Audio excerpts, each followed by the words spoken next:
guys, I'm posting a little bit early this week because I want to show you this spicy sausage and cheddar stuffing that you can make with the bread recipe from the last video. Now here's what you're going to need to make this low-carb stuffing.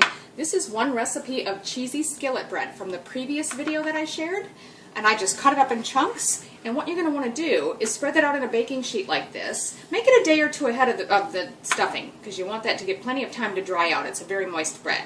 So what you're going to want to do is spread it out like I've said and bake it at a low temperature, maybe 200 Fahrenheit or 95 Celsius, for a couple hours until it's nice, dried, and crisp, and then just leave it sit out. You can leave it overnight, or I just like to sit out for several hours. As you can see, it's quite dry. So that's what you want. You want sort of like croutons, basically. Feel free to use any low-carb bread you have on hand if you haven't made this recipe ahead of time. You need a pound of a spicy sausage. That can be an Italian sausage or any kind that you like. And if you've got it where it's a bulk sausage, just the loose meat, that's perfect. They don't really sell it that way here, so I've just got sausages that are in casing, and I'm going to strip that out before I cook it. Then you'll need a cup of diced celery, half a cup of diced onion, 2 cloves of garlic minced, 1 teaspoon of dried sage, half teaspoon of kosher salt, and a 1/4 teaspoon of fresh ground black pepper. You're also going to need a half a cup of a low-sodium chicken broth, 2 large eggs, and 1/4 cup heavy cream, or pure cream if you're in Australia. So you'll need to preheat your oven at this stage to 350 Fahrenheit, which is 180 Celsius, and then you'll want a large skillet preheated over medium heat. To that we're going to add our sausage. Now again, that's a pound of sausage, and as you can see I've removed the skins. That would be about 450 grams. So all I'm going to do is just sit and chunk this up as it cooks.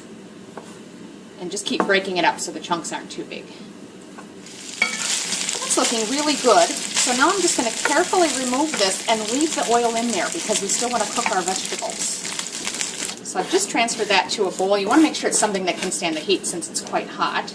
So I just used a ceramic bowl. But now we're going to add to that oil our celery, onion, the garlic, and all the seasonings. And just saute that until the vegetables are tender, about 5 minutes. So it's getting tender. You don't want it mushy or anything. You just want it not to be so hard and crispy. And as you can see, those are cutting fairly easily, so I think that's ready. It's actually been about 8 minutes. So I'm going to go ahead and add that to the sausage.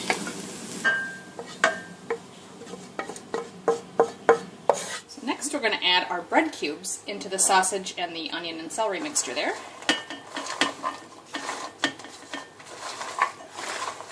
So you're going to need a fairly large bowl here.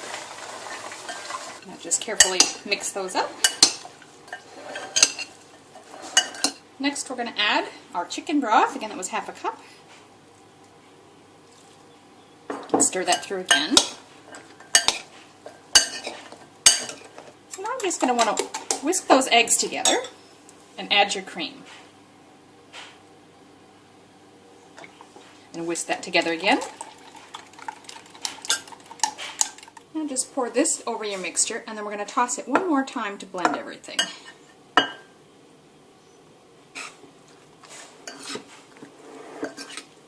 Now you can transfer this to a rectangular, say a 9 by 13 buttered dish if you like. That'd be about 22 by 33 centimeters.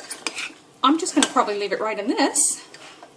Pop that in for 35 minutes. So that's been 35 minutes.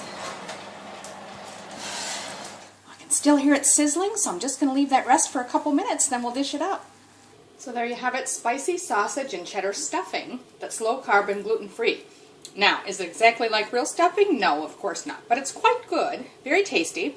Some of the bread cubes are still a bit dry, so I might suggest upping the chicken broth from half cup to maybe a full cup. But otherwise, it's pretty good. Give it a try.